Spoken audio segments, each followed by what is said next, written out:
ஸ்ரீ நாராயணியத்தில் தசகம் 1 10வது ஸ்லோகம் பார்க்கலாம்.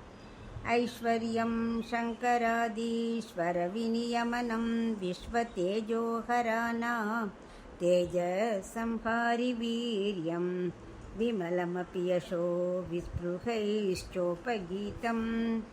அங்கா சங்கா சதா ஸ்ரீரகில விதசின காபிதே சங்கவார்த்தா தத்வாதா காரவாசீன் முரஹர பகவத் சப்தமோயாஸ்ரயோசி.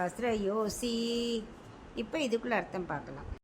10வது ஸ்லோகம் பலஸ்துதியாக இருந்தாலும் இதில் பட்டத்திரி பலனை நேர சொல்லாமல் பகவான் என்ற சொல் ஸ்ரீமன் நாராயணனையே குறிக்கும் என்று சொல்லி இந்த தசகத்தை நிறைவு செய்கிறார்.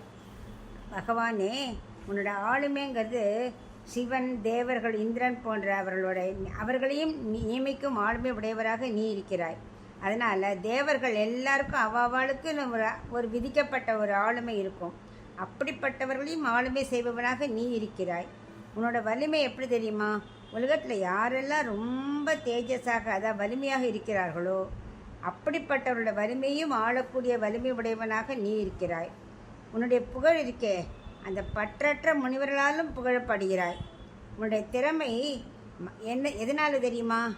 மகாலட்சுமி உன் திருமார்பில் எப்போவுமே அகலையிலே நிலையும் என்ற அலர்மேல் மங்கை திருமார்பான் இருக்க மாதிரி உன் மார்பில் எப்போவுமே இருக்காளே, அவள் வசிக்கிறதுனால தான் உனக்கு ஏற்றமுடையதாக இருக்கிறது. எல்லாம் அறிந்தவனாக இருக்கும் நீ எதிலுமே பற்று இல்லாதவனாக இருக்கிறாய். ஏன்னா அனைத்தும் உனக்கு நிறைவேற்றவனாக இருக்கிறாய். மேலும் முரண் என்ற அசுரனை அழித்தவர், பகவான் என்ற சாக்ஷாத் பொருளாக, அதாவது பகவான் அப்படின்னா 6 குணங்கள் இருக்கு இல்லையா? ஞான, பல, ஐஸ்வர்ய, வீரிய, சக்தி, தேஜஸ்ன்னு, அப்படி எல்லா குணங்களும் உங்ககிட்ட இருக்குது. அதனால தான் நீயே பகவான் என்று அழைக்கப்படுகிறாய் அப்படின்னு இந்த தசகத்தை முடிக்கிறார். அம் நமோ பகவதே வாசுதேவாய.